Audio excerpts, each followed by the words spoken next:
Hello, everybody. Welcome back to Backstage Bimbo TV. My name is Allison Rouse, your most notorious groupie, and author of We've Got Tonight, The Life and Times of Notorious Groupie. That's me. Yep. Oh, Notorious Groupie me, Allison Rouse. So, welcome back, everybody. Thank you so much for all the awesome love and support you guys are still giving me. The fun we're all having together totally makes every second of this worth it. Come on, let's hit that share. Let's hit the spread. Get me out there, spread me like I spread my legs in the 80s. Because after 1,000 subscribers, I will start doing giveaways of merch and books and stuff like that. Autograph books and stuff. So let's get me out there, all right? All right, and for this week's Rocky Talkie, guys, thank you so much for sharing and everything you guys do to support me. Totally appreciate it. But so for this week's Rocky Talkie, we're going way back to before my time. We're going to go to the 70s. And we're going to visit kind of Sable Starr and Lori Maddox. Because out of all the groupies that came after the so-called the GTO crap, that bullshit, Sable Starr and Lori Maddox seemed to be the two that shined. And Sable was always called the queen of the baby groupie scene. And they were only dubbed the baby groupies because somebody wrote that in a book and meant it very degradingly. And I'm not trying to do that here today. I just kind of want to kind of examine the dynamic between Lori and Sable, because it kind of is that dynamic in a lot of different groupie scenes. My groupie scene was different because there was every single one of us knew somebody at all times, and we were all on the guest list at all times. You know, me plus 3, Danny plus 3, Kristen plus 3, Davini plus 3, Andrea, so on. But it was a little more competitive and snarky, I guess, in the 70s. So, like I said, today we're going to talk about Sable Starr versus Lori Maddox and that dynamic. And we're going to do a little cinnamon toast crunch because things are going to get spicy and they're going to get crunchy. So everybody, kick up your feet, grab your crunchies. Let's have a little Rocky Talkie, shall we? Cheers, big ears.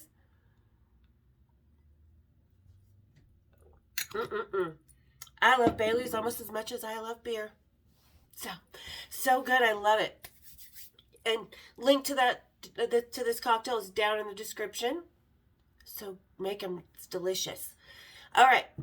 So the 70s. Now, like I said, Sable Starr was kind of her own thing. She went out and started hanging out with bands, doing her own thing, her own style. She was kind of had an idea of how she wanted to present herself. You know, of course, being so young, you have different ideas and different things that you think are really cool, and we all grow up and we get better styles, better ideas, you know, stuff like that. So when she and Lori started hanging out, in my opinion, like I said, Sable was known as the queen of the scene. I think Sable was known through musicians first, and Lori kind of was friends with her and jumped in on that. Now, I'm not going to deny Lori Maddox her relationship with Jimmy Page. That was her thing. That definitely happened. It was their own special thing. Nobody else was involved in that. I'm not knocking that at all. But I really do think kind of Lori was more on Sable's coattails than she leads on to be. You know, Sable was she never told her story publicly. Her story was told through pictures and other people that were there, somewhat there. You know, and Sable was always out on the scene. She was always so welcomed, open doors. You know, if she was in a picture, it's because she was actually with that musician, knew the musician, was friends with them. She does what I do a lot. I see her sitting on laps a lot in pictures, Sable. It's hilarious. I'm like, see, I told you that's how groupies mark their territory. They sit on that rock star's lap. Done, tagged. He's mine. He's going down. So anyway, and keep in mind, we do know some of the same people. We were around some of the same musicians, roadies, stuff like that. And so I've heard different things. And Sable conducted herself in a manner of which she thought a little rock and roll lady should. Of course, she was naughty because, you know, got to be the lady on the arm and the whore in the bedroom. It's that perfect balance. And to me, when I see pictures of Sable, like I said, she's always welcome. She's sitting on the guy's lap. She's involved. The guys have their arms around her. They're always very attentive to Sable in a very kind of protective, welcoming way. But then when I see pictures of Lori, except with Jimmy Page, her and Jimmy Page, like I said, I'm not going to knock that at all. But the other pictures I see, like the one of Lori with Keith Moon on his birthday and his girlfriend at the table, she didn't know them. She crashed that party, and she just sat down at the table for the photo op. And this is what a lot of the photos that she's in that I tend to get the idea of is more of a photo op. And I kind of have this assessment because I have been backstage most of my life. I know the difference between everybody just like, hey, doing a quick photo, or, you know, just drunken party photos, or you're in the middle of sitting on someone's lap and someone's just snapping photos. And the difference between hanging on someone like a howler monkey and them looking down on you and their arms not around you. It's all that physical body language, you know. And in all Sable's pictures, the body language is very welcoming. In all Lori's pictures, it's kind of very shocking. They're not really looking at her. The arms are not around her. There's a couple with Syl Sylvain from New York Dolls that Lori's in, and she looks like they're all cuddled up, but what you don't actually see is there's another woman in the picture that Syl does have his arms, and he's leaning toward, and she's just leaning over in the picture. And that kind of struck me as that was, in my opinion, and this is all just opinion and speculation, the dynamic between Sable and Lori. And Lori, like I said, just kind of really got into things on Sable's good graces and Sable's gumption and know-how and no bullshit. And she was just gonna do it. No ifs, ands, or buts. She just went out for those rock stars, made herself known, and made her way. And also I say this because kind of after you see Sable go to New York City with Johnny Thunders of New York Dolls, you kind of see Lori fall off the scene. And especially once Jimmy Page was done with her, I mean, you just don't hear anything. And the things you do hear, the timelines don't match up, like with the whole David Bowie story. And like seeing certain people, Mick Jagger and John Lennon and all these people in the studios. There was just and she slept with Mick Jagger at somebody's birthday party. I think it was Keith Moon, but there are no pictures. And if Mick Jagger's there, there's always a picture of Mick Jagger at that party, every single time, even to this day. So timelines kind of don't add up, and it irritates me because she waited until after Sable died to really go out and kind of tell her story outside of the Jimmy Page, in fact, relationship, because it was a relationship. She was with him like 4 years. He kept her holed up, and she wasn't the only one, but, you know, and so that kind of what, like I was saying, that physical body language kind of tells me that people were just kind of like, oh, like she would just run up, and I have on the cover one of Lori with Cal, go see Cal, the car guy. And she's just hanging on his neck, just like a howler monkey. Like she's a starfucker, in my opinion. Sable was the real groupie / road wife. And like I said, once she left the LA scene, you know, Sable might have come to New York, or excuse me, Lori. I don't know.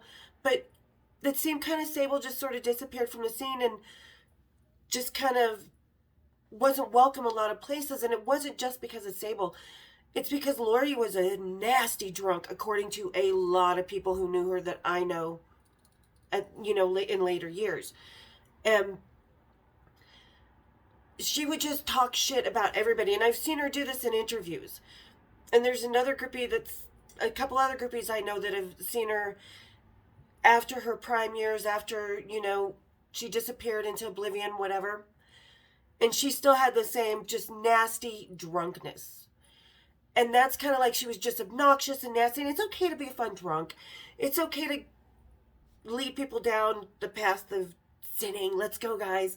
You know, but it's not okay to be just a day class A drunk, which I don't hear anything about Sable ever doing. Like I said, I think she conducted herself in a more bold way, but in a very well balanced, graceful, bold way.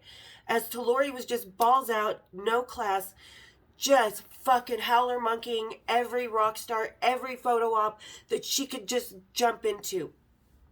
So, like I said, the difference to me is Sable was more the groupie road wife, and Lori was more the star fucker. And it still kind of seems at that day, because like I said, Lori didn't tell her story really until I think after Sable had passed away, unfortunately, to brain cancer.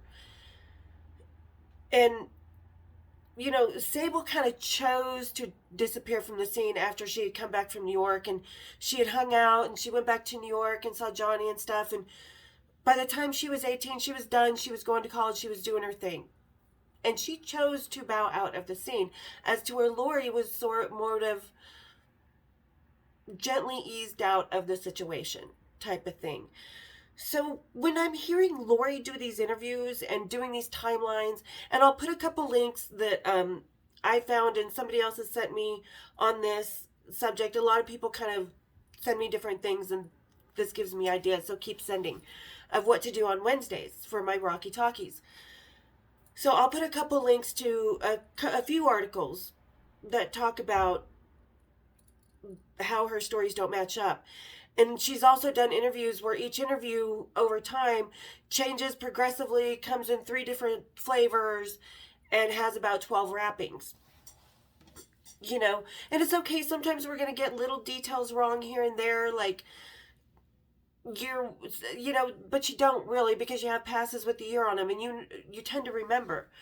Like, I get kind of mixed up if I don't have a pass from a certain year, but everything else, you know, is pretty continuous and steady. My story doesn't change because I'm not lying, and same with Sable.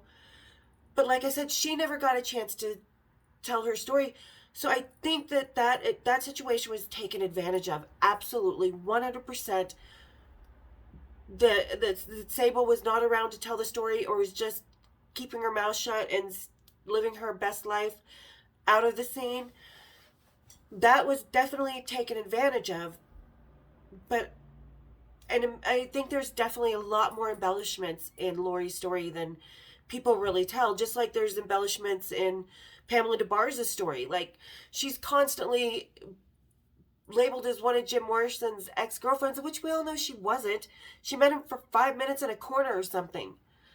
You know, so, and that kind of tends to be the LA way to do things as far as the golden groupies on the scene. Oh my gosh, sorry guys, for a second I thought I didn't press record. I'm like, I've been talking this whole time and I didn't press record. Mother trucker.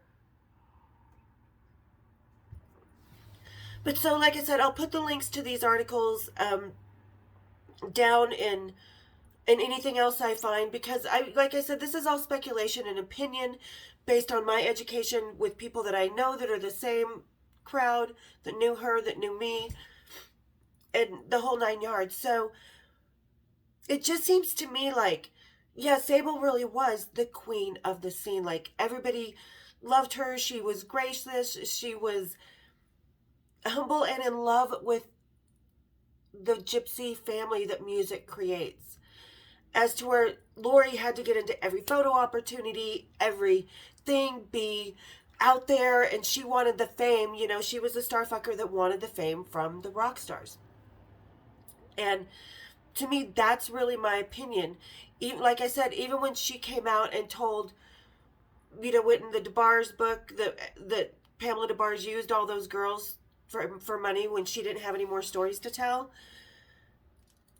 You know, and it changes from other interviews from that book to other interviews, all of Lori's story, as to where even Sable's, out of other people's mouths, stays the same except with one person. And that's Lori. And honestly, I don't think Lori would have been in that scene if it wasn't for Sable. I don't think she would have been around 80% of the bands. Like I said, not trashing Lori and Jimmy Page's relationship, because that was what it was, and Lori gave her heart and soul and loved him completely, and that kind of young love is our whole world. So that did happen without a doubt. I think she was a little more clear-headed than most girls would have been about their relationship with Jimmy Page, like Pamela DeBar's and stuff. So, but I don't think she's real clear-headed about the rest of her little rock and roll story. And I would have loved to have heard Sable's, but like I said, unfortunately, we missed her. She passed away, and she never had the chance to tell her own story. So there you guys go. I mean, think what you want. I was never in competition with these girls. They were not around the scene. Not a single one of them was around the scene when I was there. I didn't know who they were until later years, and even later years, you know. So this is not something I followed and wanted to be like or was jealous of or anything like that. I'm just stating my opinion on what I know of the groupie semantics in the world. Like I said, when it was me and my 4 friends, we were all equal playing field. Every single one of us. But it was the people that kind of came along for the ride that were, you know, like the Cammies and the Kristas and stuff like that. What's her name? Christina. Those girls. Those are the star fuckers. And that to me is what Lori Maddox was. She was along for the ride, for the fame, for the attention, because she had nothing else to do, or she didn't have any redeeming qualities that wanted these guys to keep coming back, except for the fact that she succumbed to Jimmy Page's wants and needs. And that's okay. We do that in relationships. It's just the way life goes. But like I said, Sable Starr, total groupie. Hats off to you. You fucking rock, woman. Wherever you are, cheers, big ears. Sable Starr, next time, but if you're going to trash someone, make sure they're alive so they can respond if they choose to. All right? So there you guys go. There's my assessment on Sable Starr versus Lori Maddox. So do with it what you will. Have your opinions. Put them all down there. Let's have a chat about this and see what we all think. And like I said, I'll put the links to the article so you guys can kind of read and make your own decisions. And kind of do your own thing from there. But I'll put what pictures I can. Some of them have the Getty images, so I can't. But I'll put some pictures at the end of the video for you to kind of compare, like the Sable pictures with the Lori pictures, and see what I'm talking about as far as inserting herself into pictures. The only picture she did not find as a photo opportunity was with Jimmy Page, and I'm sure even then, those were photo opportunities. So, all right, guys, thank you so much for hanging out in this week's Rocky Talkie. Again, thank you so much for all the love and support. You guys are awesome. You rock. I love you guys so much. Hit that share button, hit the spread button, hit the like button, hit my bells, and come and join me on Sunday for some more cocktails and rocktails. Cheers, big ears. See you then. Hello, everybody, real quick. So sorry to just jump in, but I noticed while I was watching the video that at the end when I said a big cheers, big ears to Sable Starr, that when I did this, I said Sable Starr as well. Well, I meant, fuck you, Lori Maddox. Just to clarify that. Now back to our regularly scheduled program. Hit my bells. See you next week. Bye, guys.